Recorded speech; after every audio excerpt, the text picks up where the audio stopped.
발발이 되지요. 3년 동안의 치열한 그 전투를 하다가 이제 밀고 당기고 하는 그런 과정 속에서 1953년 7월 27일 휴전을 하게 됩니다. 이 3년 동안의 전쟁에 그 한반도는 황폐화가 됐고 그리고 60만의 그 국군이 죽거나 다치고 그리고 13만이나 되는 국제연합군이 죽거나 다치는 그런 피해를 입었습니다. 인간인들은 이루 말할 것도 없고요. 이런 아픔 속에서 우리가 영상 마지막 부분에 그 폐허된 가운데 아이들이 우는 모습 있잖아요. 그 아이들이 지금은 70세가 넘어가지고 71주년이 됐으니까 아마 70세가 넘어서 지금도 생존해 있는지는 모르겠습니다만은 그 당시에 고아들도 많이 나왔다고 하지요. 자, 그런데 이런 전쟁 속에서 우리나라가 다시 일어설 수 있는 명분이 뭘까 하는 얘기입니다. 우리가 여기까지 왔습니다만은 그때 당시에 우리 대한민국이 다시 일어설 수 있는 명분, 그것은 어디에서 찾을까요? 오늘 말씀을 통해서 함께 은혜를 나누도록 합니다. 오늘 사무엘상에 있는 이 사무엘상 17장에 있는 이 말씀은 이스라엘과 블레셋이 전쟁을 하게 되고 그런 가운데서 블레셋은 아주 강한 부대로 무장해서 이스라엘을 침략해 옵니다. 이때에 이 긴장 속에서 블레셋의 특징이 뭐냐면 이스라엘 또 이스라엘을 지키는 하나님, 그 하나님에 대해서 무시했던 거예요. 무시하면서 조롱을 하고 난리가 납니다. 그런데 이 긴장 관계 속에서 특별히 싸움을 자꾸 부추기는 그런 사람이 있었는데 그 사람은 바로 골리앗이었습니다. 이 골리앗은 블레셋 사람의 가드 사람입니다. 이 가드 사람들은 기골이 장대했던 사람들입니다. 힘이 좋았던, 싸움을 좋아하고 싸움을 잘했던 사람들입니다. 그 중에 바로 이 골리앗이라고 하는 사람이 큰 소리를 치면서 이스라엘에 대항을 합니다. 그때의 사울왕은 꼼짝도 못하고 어느 누구도 그 앞에 나설 수가 없습니다. 이 광경을 다윗이 형들의 그 안부를 확인하러 갔다가 보게 되었고 다윗은 의분을 가지게 됩니다. 하나님을 조롱하고 그리고 이스라엘 백성들을 위협하는 그 모습을 도저히 볼 수가 없습니다. 그래서 이 다윗이 자기가 나가겠다는 거예요. 물론 어른들은 말렸겠지만은 이 다윗은 당당하게 나가겠다고 합니다. 사울이 갑옷을 줍니다마는 그 옷이 맞지 않습니다. 그래서 이 다윗은 그저 자기가 가지고 있었던 막대기와 또 물매 그리고 돌을 주워서 나갑니다. 이 골리앗 장군은 이 소년 얼굴이 그 붉고 용모가 아름다운 이 다윗이 정말 귀여웠지요. 그리고 우습게 보였고 그런 그 다윗이 막대기를 들고 오니까 이 골리앗은 기분이 좀 나빴습니다. 하는 얘기가 나를 개로 하느냐, 막대기를 가지고 내게 나온다고 나를 개로 하느냐 하면서 야단을 칩니다. 그리고 자기 신들의 이름으로 다윗을 저주하지요. 그리고 아주 장담을 합니다. 내게로 오라. 내가 내 살을 공중의 새들과 들짐승들에게 주겠다. 이렇게 큰 소리를 칩니다. 그러니까 이 블레셋 사람 이 골리앗은 그야말로 자신의 그 가지고 있는 그 칼과 창, 그 힘, 그리고 자신이 그 모든 사람을 이끌고 있는 군대 대장이라고 하는 그런 이 위엄으로 나옵니다. 그런데 다윗은 다윗은 그러한 골리앗을 대항해서 하는 얘기가 너는 칼과 창과 단창으로 내게 나오지만은 나는 만군의 여호와의 이름 네가 모욕하는 이스라엘 군대의 하나님의 이름으로 네게 나아간다고 큰 소리를 치지요. 그리고 46절에 보면은 여호와께서 오늘 너를 내 손에 넘길 것이다. 내 손에 넘길 것이다. 그리고 온 땅으로 이스라엘에 하나님이 계신 줄 알게 될 것이다. 이러면서 하나님께서 함께 하실 것임을 확신하고 있습니다. 계속 이어서 여호와의 구원하심이 칼과 창에 있지 아니함을 모든 무리에게 다 알게 할 것이다. 전쟁은 하나님께 속해 있다고 하는 사실을 분명히 알려주고 너희를 우리 손에 넘기시리라 분명히 선포를 합니다. 이 블레셋 사람 바로 이 골리앗이 이런 얘기를 듣다가 이제 앞으로 나올 때에 다윗은 물매에 돌을 끼워서 던져서 이제 골리앗 장군을 물리치는 내용이 오늘 이 본문 말씀의 내용입니다. 자, 오늘 이 본문 말씀을 보면서 이런 질문을 던져봅니다. 첫 번째 질문은 골리앗과 다윗이 싸움에 임하는 명분이 어떻게 다른가 하는 거예요. 그러니까 골리앗은 뭐를 의지하고 싸우고 다윗은 무엇을 의지해서 싸우는지, 그 싸움에 임하는 그 명분, 뭐를 위해서 싸우는지 그 명분이 어떻게 다른지를 한번 말씀을 통해서 은혜를 나눕니다. 두 번째는 다윗이 저주하는 골리앗 앞에서 고백하는 하나님. 그러니까 다윗이 고백하는 하나님은 어떤 하나님이신지, 어떤 분이신지를 보고요. 또 하나님의 구원하심이 칼과 창에 있지 아니함을 어떻게 알 수 있을까요? 오늘 말씀을 통해서 세 가지 질문을 던져보면서 은혜를 나누고자 합니다. 인간이 하나님의 뜻을 따르고 하나님을 바라보면서 하나님의 은혜 속에서 하나님을 믿으며 살아가는 그 모습은 바로 인간이 처음 지음받았을 때의 모습이에요. 타락하기 전의 모습이지요. 하나님의 말씀이라면 순종하고 하나님을 바라보며 하나님을 찬양했던 그런 인간이 타락한 후에는 인간의 그 힘이 굉장히 중요하게 되고 우선순위가 되었습니다.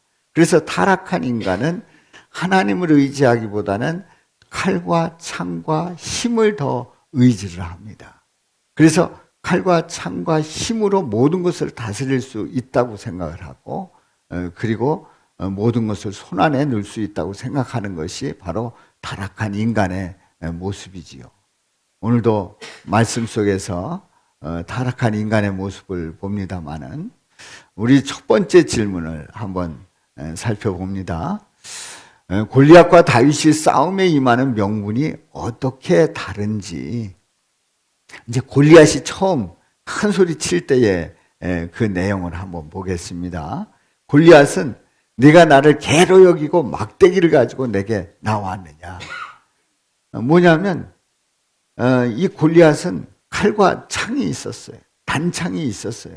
그리고 그것뿐만 아니라 자신을 완전히 갑옷으로 무장을 했습니다. 투구를 쓰고. 자, 이런 이 골리앗이 나아갈 때에 어느 누구도 그 앞에 설 수가 없습니다. 그런데 보니까 다윗을 보니까 막대기를 들고 오는 거예요. 소년이에요.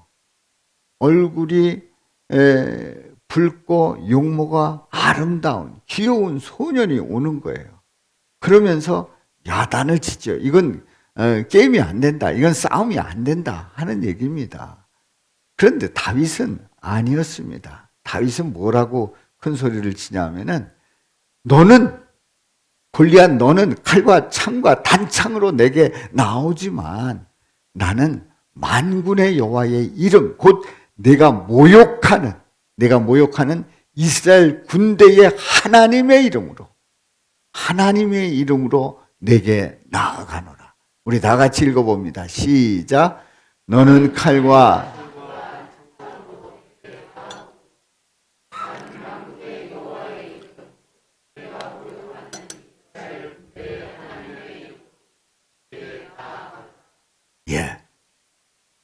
명분이 다른 거예요. 이 골리앗은 칼과 창과 단창, 자신의 힘을 믿고 나온 거예요. 그래서 전쟁하겠다는 거예요. 그런데 다윗은 내가 모욕하지만 우리 하나님, 이스라엘 군대의 하나님의 이름으로 나간다는 거예요. 명분이 완전히 틀린 거예요. 싸움의 동기가 틀린 거예요. 골리앗은 이스라엘을 삼키려고 집어넣으려고 그야말로 자신의 힘을 믿고 나오는데, 이 다윗은 골리앗이 모욕하는 만군의 여호와의 이름, 하나님의 이름으로 이 다윗은 나아가고 있습니다. 그렇습니다. 골리앗이 볼 때에 이런 다윗은 아무것도 아닙니다. 생각해 보세요. 전쟁이 일어났는데 칼과 창과 단창으로 무장한 그 군대하고 그냥 본인이 하나님을 믿는다는 거예요. 하나님의 이름으로 나왔다는 거예요. 싸움이 되겠습니까? 이게 싸움이 될 수가 없습니다. 그런데 다윗의 명분은 분명했어요. 하나님의 이름으로 나갑니다. 사랑하는 성도 여러분, 알고 보면 이 싸움은 골리앗의 그 무기를 가지고 아주 강한 힘을 가진 이 골리앗과 소년 다윗의 싸움 같지만, 알고 보면 바로 골리앗과 하나님의 싸움인 거예요. 골리앗과 하나님의 싸움인 거예요. 이 싸움이 이게 비교가 되겠습니까? 자, 우리는 하나님의 이름, 하나님을 바라보면서 하나님의 뜻을 구하면서 하나님의 능력 가운데 살아가며 영광 돌리는 그 고백을 하는 사람들의 그 힘이 얼마나 강한지를 우리는 알아야 합니다. 사랑하는 성도 여러분, 우리가 아무리 힘이 있고 아무리 뛰어나다고 할지라도 하나님을 뛰어넘을 수가 없단 말이지요. 하나님의 이름으로 하나님께서 함께 하시고 하나님께서 능력 주셔서 싸우는 그 싸움은 이기게 될 줄로 믿습니다. 그러므로 싸움의 명분이 뭐냐 말이에요. 내 힘이냐 아니면 하나님의 이름이냐. 그렇습니다. 승패를 좌우하는 명분, 그 명분은 바로 하나님의 이름으로 나갈 때에 승리할 줄로 믿습니다. 하나님께서 함께 하시고 능력 주시고 또 지혜 주시고 또 전술 속에서 모든 것을 다 주관하시는 우리 하나님께서 승리하게 하실 줄로 믿습니다. 두 번째 질문입니다. 다윗이 저주하는 골리앗 앞에서 고백하는 하나님. 그 다윗이 고백하는 그 하나님은 어떤 하나님일까요? 자, 이제 골리앗이 큰 소리를 뻥뻥 칩니다. 내게로 오라. 내가 네 살을 공중의 새들과 들짐승에게 주리라. 무슨 얘기예요? 다윗이 그리고 너희 나라가 완전히 풍비박산이 된다는 거예요. 공중의 새들과 들짐승의 먹이가 된다는 거예요. 그러니 이 싸움은 뭐 잠시 후면 완전히 결판 나는 거지요. 그리고 골리앗은 그런 자신감이 넘쳤고 그렇게 무장을 했고 그렇게 단련이 돼 있습니다. 자, 여기에서 다윗이 물러날까요? 이 소년 다윗은 물러나지 않습니다. 뭐라고 야단을 치냐면, 자, 우리 46절 다 같이 읽어봅니다. 시작. 오늘 여호와께서 너를 내 손에 넘기시리니 내가 너를 쳐서 내 목을 베고 블레셋 군대의 시체를 오늘 공중의 새와 땅의 들짐승에게 주어 온 땅으로 이스라엘에 하나님이 계신 줄 알게 하겠고. 네. 한마디로 얘기해서 하나님께서 너를 내 손에 넘겨주신단 말이에요. 그래서 온 땅으로 이스라엘에 하나님이 계시다. 하나님이 계시다. 이 사실을 분명히 알려줄 것이라는 거지요. 그렇습니다. 전능하신 하나님은요, 어떤 개인이 뛰어나다고 할지라도, 어떤 개인이 강하다고 할지라도, 이 골리앗과 같이 칼과 창과 단창으로 무장을 갑옷을 입고 투구를 쓰고 그리고 큰 소리를 치고 그 위험 앞에 어느 누구도 나설 수가 없는 겁니다. 사울 왕은 꼼짝도 못했고요. 그리고 이스라엘 군대는 아무도 나가서 싸울 생각을 하질 못합니다. 그 정도의 파워 있는, 그리고 그 당시에 최고의 왕인 바로 거인 이 골리앗 앞에 누구도 나설 수 없습니다. 그런데 우리 하나님은 그런 개인이라고 할지라도, 그런 용감한 장군이라고 할지라도 우리 하나님은 그의 생명을 주관하시는 줄로 믿습니다. 그를 다스리시는 줄로 믿습니다. 어떤 기업이나 국가나 민족이라고 할지라도, 그래서 뛰어나기 때문에, 그리고 그 나라는 어느 나라도 건드릴 수 없다고 생각을 할지라도 우리 하나님은 그런 나라라고 한다고 하더라도, 그 민족이라고 할지라도 훅 하고 우리 하나님께서 불어버리시면 날아가는 거예요. 그러므로 아무리 강대한 미국이라고 할지라도 하나님께서 기뻐하시지 아니하시고 미국을 이제 지게 만들겠다 하면은 하나님은 얼마든지 하실 수 있는 거예요. 중국이 세계 톱이 되겠다, 미국 이상의 나라가 되겠다, 그러고 난리를 치고 강대하게 힘을 불린다고 할지라도 하나님께서 아니다 하면 날아가는 거예요.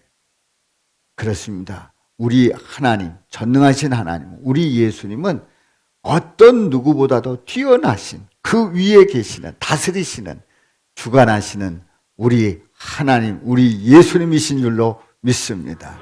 우리는 그 예수님을 고백하고 나의 구주, 나의 하나님으로 믿고 나간다는 것이 얼마나 큰 복인가를 믿으시기를 주님의 이름으로 축원합니다.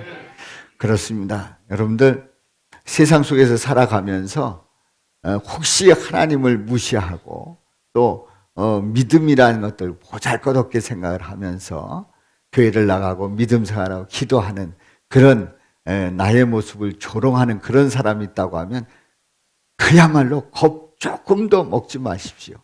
그 앞에 담대하십시오. 그리고 우리 하나님을 바라보면서 확신을 가지고 나가시기를 바랍니다.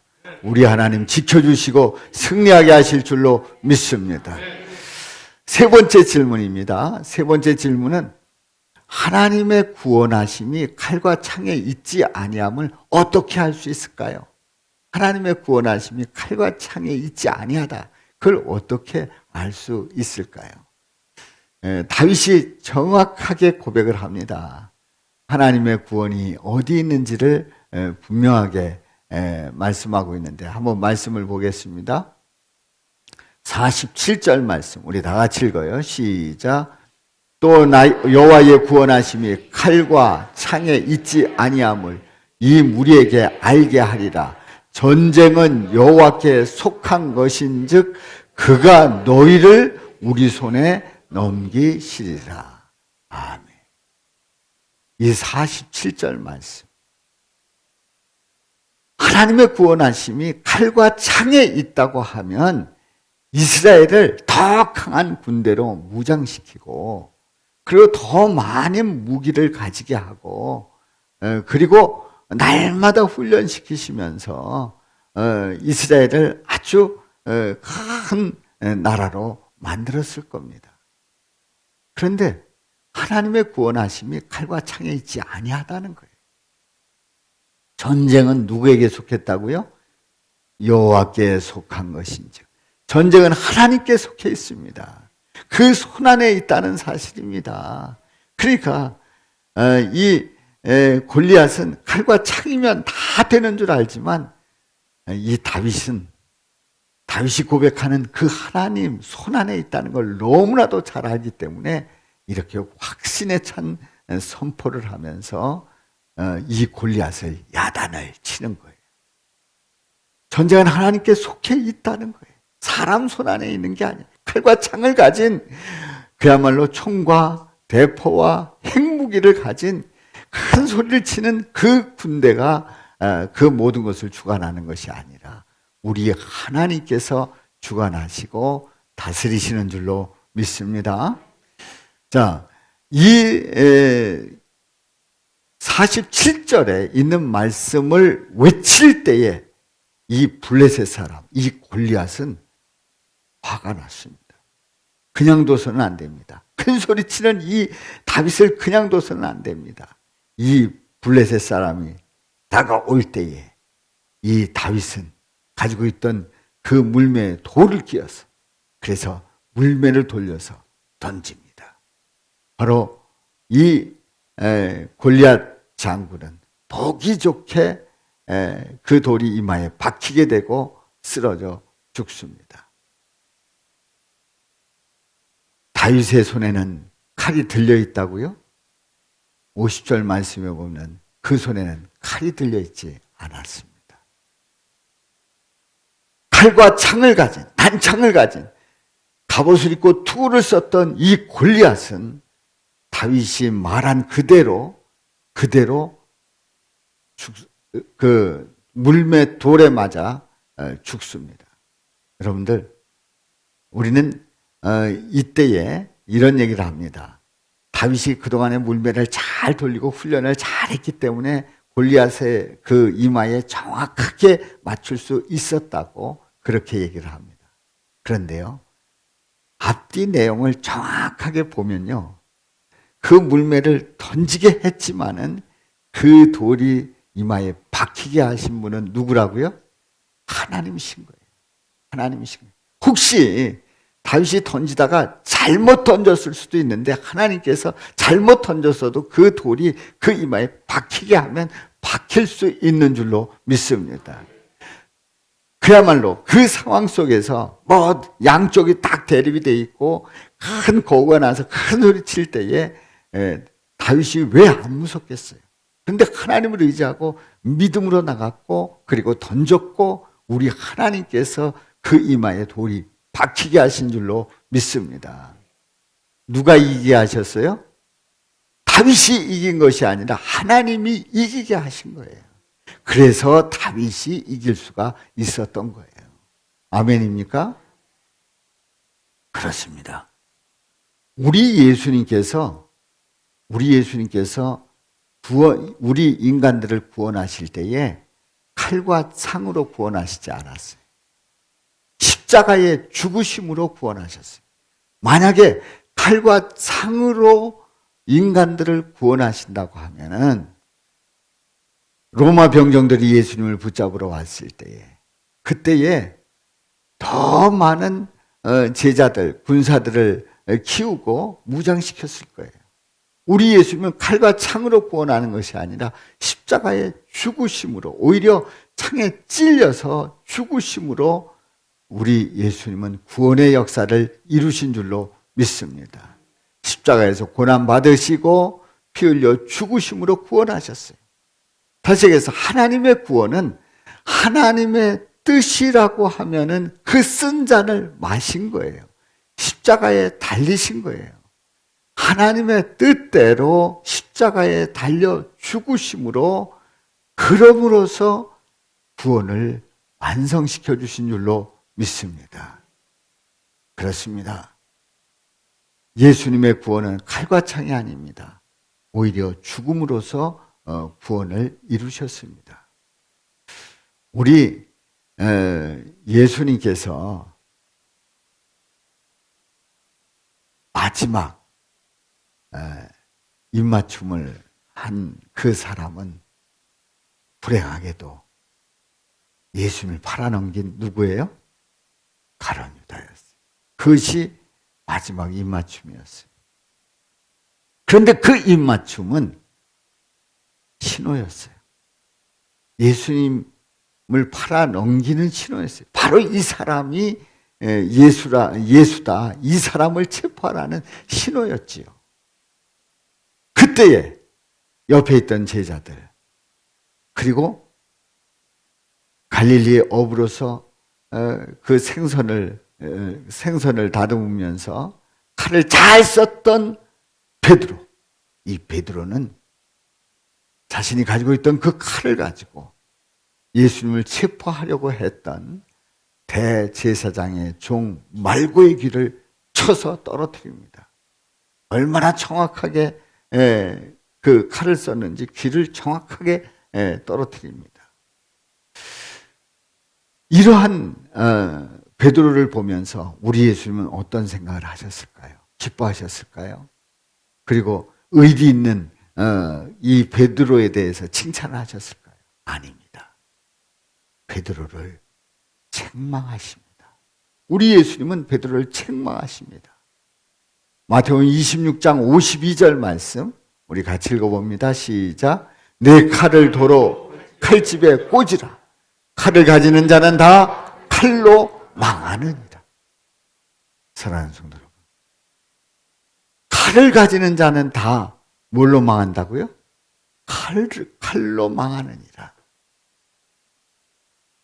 칼과 창이 있으면 다 되는 줄 알았더니 아니라는 거예요.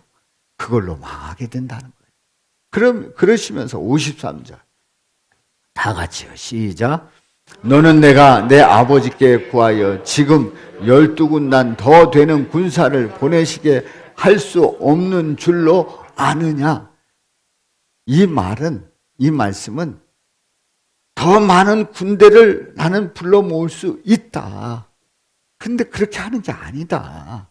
왜요? 54절에 말씀하고 있어요. 다 같이 시작. 내가 만일 그렇게 하면 이런 일이 있으리라 한 성경이 어떻게 이루어지겠느냐. 54절 말씀을 간단하게 요약하면 이렇습니다. 만일 그렇게 하면 하나님의 뜻을 이룰 수 없다는 거예요. 칼을 쓰게 되면 또 12군단 더 되는 천사를 동원해서 저들을 물리친다고 하면, 그래서 내가 살아남을 수 있다고 하면 하나님의 뜻을 이룰 수 없다는 거예요. 우리 예수님은 분명하게 말씀을 합니다. 칼로 구원을 이루신 것이 아닙니다.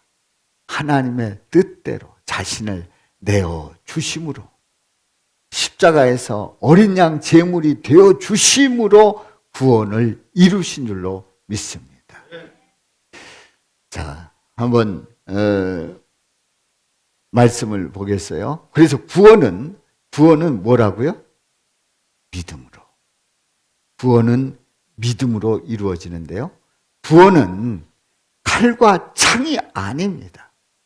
구원은 칼과 창이 아니라 하나님의 뜻을 따르고 믿음으로 이루어짐을 믿으시기 바랍니다.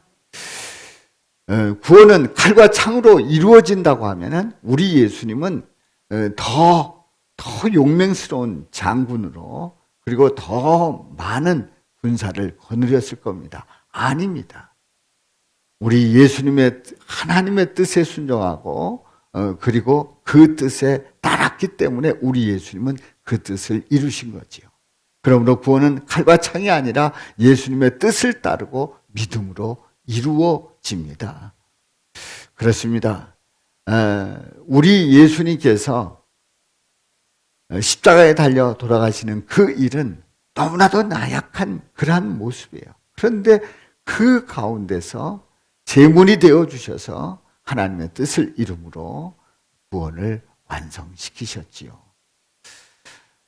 하나님 아버지는 인간들이 살아갈 때에 칼과 창, 그리고 자신의 힘이 있다고 하면 이 세상을 다스릴 수 있고 모든 것을 다 주관할 수 있다고 생각을 합니다. 그런 인간들에게 그게 아님을 가르쳐 주셨어요. 그래서 누굴 보내주셨어요? 예수님을 보내주셔서 칼과 창으로 구원하는 것이 아니라는 사실을 생생하게 보여주셨고, 그리고 예수님은 십자가에서 그 모습을 실제로 보여주심으로 그를 믿는 자마다 구원에 이르게 하시는 놀라운 은혜를 베푸신 줄로 믿습니다.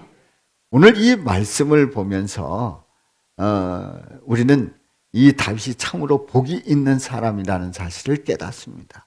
왜냐하면 이 다윗은 사람이 무장할 수 있는 그 무기로, 칼과 창으로, 그 힘으로 모든 것을 다 다스릴 수 있다고 큰 소리치는 이 골리앗 앞에서 만군의 여호와의 이름으로 나갈 때에 승리했음을 분명히 보았고, 그리고 골리앗 장군을 물리쳤습니다. 그의 목을 베서 사울 왕 앞에 가져오지요. 이런 다윗은 그렇구나, 만군의 여호와의 이름이 승리하게 했구나 하는 그 분명한 체험을 했습니다. 그리고 다윗은 바로 칼과 창이 아니라 하나님의 이름으로 구원을 이룬다고 하는, 그래서 전쟁은 하나님께 속했다는 것을 분명히 안 이 다윗은 이미 누구의 모습을, 누가 이런 모습으로 구원을 이루실 거라고 하는 것을 알았어요? 우리 예수님. 우리 예수님이 칼과 창으로 구원을 이루시지 않는다는 것을 미리 보여주신 줄로 믿습니다. 예표한 줄로 믿습니다. 예표해서 미리 다 보여주고 예수님의 구원은 실제로 베드로의 칼을 보면서 그것을 실제로 보여주셨죠. 그렇습니다. 오늘 이 말씀을 보면서 그럼 현대인들은 오늘날의 많은 사람들은 하나님의 이름을 고백하지 않는 그 사람들은 어떻게 구원을 이룰 수 있는가 하는 거지요. 그들은요, 실제로 칼과 창으로, 자기의 힘으로, 자기의 영향력으로, 자신의 그런 노력으로 구원을 이룰 수 있다고 생각을 합니다. 그런데요, 그렇게 이룰 것 같이 보입니다. 그리고 실제로 칼과 창이 있는, 돈이 있는, 힘이 있는 그 사람들이 세상을 다스리고 지배하는 그 모습을 보면서 역시 돈이야, 역시 힘이 있어야 돼, 역시 칼과 창이 있어야 돼, 무기가 있어야 돼, 이런 생각을 합니다. 그런데 알고 보면 그렇게 보이지만 이 실제로 다스리시는 분은 우리 하나님이시고, 그 영혼을 구원해서 영생에 이르게 하시는 분은 누구시라고요? 예수님이십니다. 예수님을 믿음으로 이루어진다는 것을 분명히 깨달아야 할 줄로 믿습니다. 그러므로 사랑하는 성도 여러분, 사람들이 혹시 하나님의 이름과 상관없이, 예수님의 이름과 상관없이 살면서 내가 모든 것을 이루겠다고 큰 소리를 뻥뻥 치는 그 사람들, 부러워할 필요가 있어요? 부러워할 필요가 없습니까? 부러워할 필요가 없습니다. 그것을 좋아할 필요가 없습니다. 그걸 닮을 필요가 없어요. 우리는 예수님의 이름으로 나갈 수 있기를 주님의 이름으로 축원합니다. 예수님의 이름으로 나갈 때 우리 주님 힘 주시고 능력 주시고 골리앗도 물리칠 수 있는 그 역사를 이루신다는 것을 믿으시기를 바랍니다. 그렇습니다. 그렇다면 성도는, 하나님의 자녀는, 그 성도의 그 구원은 어떻게 이루어집니까? 칼과 창으로 이루어지는 것이 아니라 누구의 뜻을 따르고, 예수님의 뜻을 따르고 그를 믿음으로 이루어집니다. 칼과 창이 전부라고 하면은 예수님을 믿지 않겠지요. 그러나 그것이 어느 날 부질없는 것이고 예수님을 믿고 따르는 가운데 구원이 이루어짐을 고백할 수 있기를 주님의 이름으로 축원합니다. 6.25가 발발된 지 한국전쟁 71주년을 보내면서 우리는 이 전쟁의 명분이 어디에 있었는가를 한번 뒤돌아볼 필요가 있습니다. 분명히 1950년 6월 25일 그 새벽에 북한에서 쳐 내려올 때에 대한민국의 군인들은 주일이고 이제 그들이 말하면 일요일이고 다 집에 휴가 가고 다 이렇게 느슨해져 있을 때에 그들이 밀고 내려옵니다. 탱크를 앞세우고 내려오는 그들은 서울을 며칠 만에 그 완전히 점령을 하고 그리고 낙동강까지 밀려갑니다. 이 과정 속에서 북한의 김일성은 북한은 바로 이렇게 전쟁을 일으켜서 기습 전쟁을 일으켜서 이 무기를 가지고 내려가면은 통일할 수 있다. 한국을 다 다스릴 수 있다라고 하는 그런 야망을 안고 내려왔습니다. 그들의 싸움의 명분은 바로 자신들의 힘이었어요. 공산주의라고 하는 그 이념과 함께 자신들의 힘이었어요. 자신들의 힘으로 얼마든지 통일할 수 있다고 하고 그들은 내려왔습니다. 그리고 대한민국은 밀려갔고 결국은 낙동강까지 밀려갔고 이제 부산이 남은 정도로 완전히 이제 적화 통일되는 그런 위기 앞에 있었습니다. 김일성이 훗날에 아주 크게 후회했던 것이 낙동강 전선에서 머물러 있었다는 것에 대해서 크게 후회를 했다는 거예요. 그때에 거기서 주춤거리지 않고 그냥 밀어버렸으면 그냥 부산까지 완전히 다 점령할 수 있었을 터인데 거기서 주춤하는 바람에 그 상륙작전, 인천 상륙작전을 허락하게 되고 그 작전이 들어오게 되고 결국은 밀리게 됐다는 거죠. 자, 이 얘기를 들어보면 분명히 우리 대한민국은 북한에 의해서 점령당하고 공산화됐을 것이 뻔한 나라였어요. 그런데 우리 대한민국에는 교회가 세워져 있고 그리고 기도하는 사람들이 있었고 하나님을 두려워하는 사람이 있었고 하나님을 바라보는 사람들이 있었어요. 그 믿음의 사람들이 그 위기 속에서 주님 앞에 기도하고 울부짖고 그리고 주님을 바라보면서 주님께 도움을 구할 때에 우리 하나님은 전세를 역전시켜 주신 줄로 믿습니다.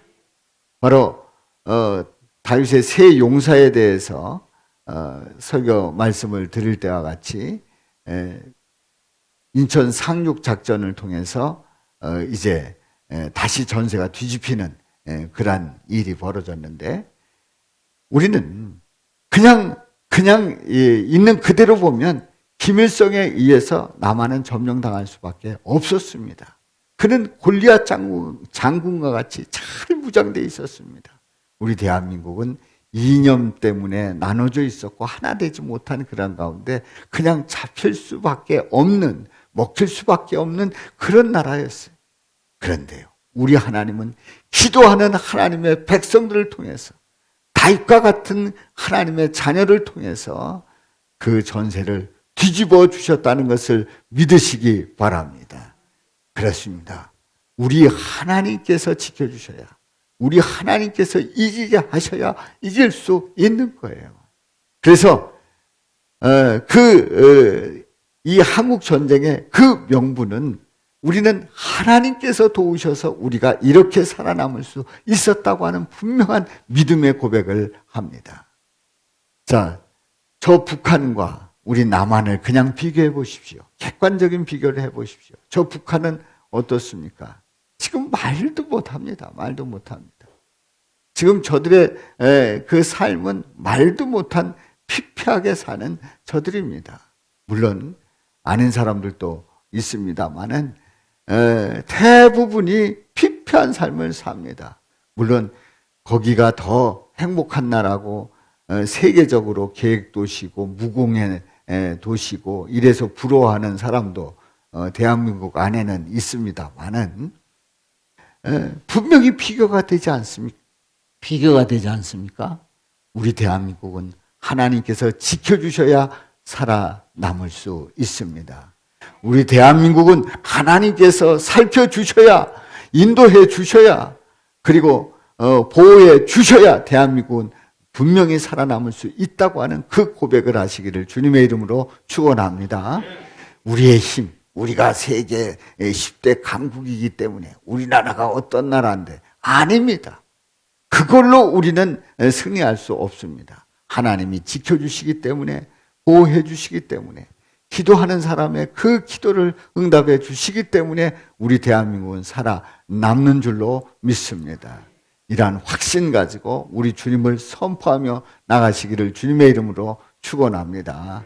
그래서 6.25 71주년을 맞이해서 우리가 전쟁의 명분, 우리가 이길 수 있는 그 명분을 우리 예수님에게서 찾자고 하는 그 고백을 우리 다 같이 말씀을 통해서 했습니다.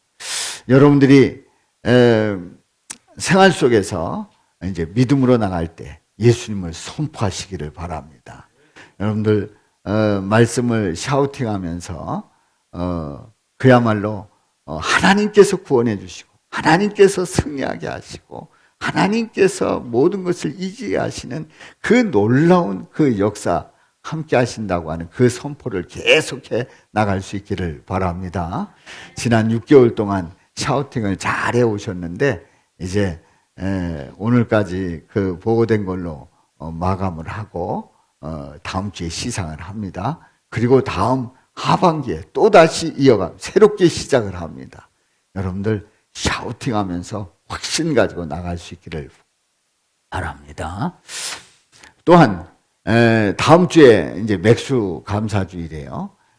우리는 지나온 그 모든 일들의 싸움의 명분이, 전쟁의 명분이 하나님께 두었을 때, 하나님께서 지켜 보호하고 이기게 하셨을 때 우리나라가 여기까지 올 수 있었죠. 얼마나 감사한 일입니까? 그래서 우리는 감사의 고백을 하면서 맥주 감사주일에 우리가 감사할 때에 그 하나님의 인도하심이 얼마나 귀한지를 지난 6개월 동안에도 코로나 때문에 여러 가지가 불편하고 또 모이는 일이 자유롭지 않고 또 함께 모이지도 못하고 했습니다마는 여기까지 오게 해준 거 감사하면서 하나님께 영광 돌릴 수 있기를 주님의 이름으로 부탁을 드립니다. 자, 우리 한번 다 같이 선포해 봅니다. 승리의 명분을 나 자신에게 두면 구원의 은혜를 모르지만 승리의 명분을 예수님에게 두면 구원의 은혜를 깊이 체험한다. 아멘. 무슨 뜻인지 아시겠죠? 예. 오늘 말씀의 요약입니다. 우리 다 같이 외쳐봅니다. 시작. 승리의 명분을 나 자신에게 두면 구원의 은혜를 모르지만 승리의 명분을 예수님에게 두면 구원의 은혜를 깊이 체험한다. 아멘. 아멘. 기도합니다.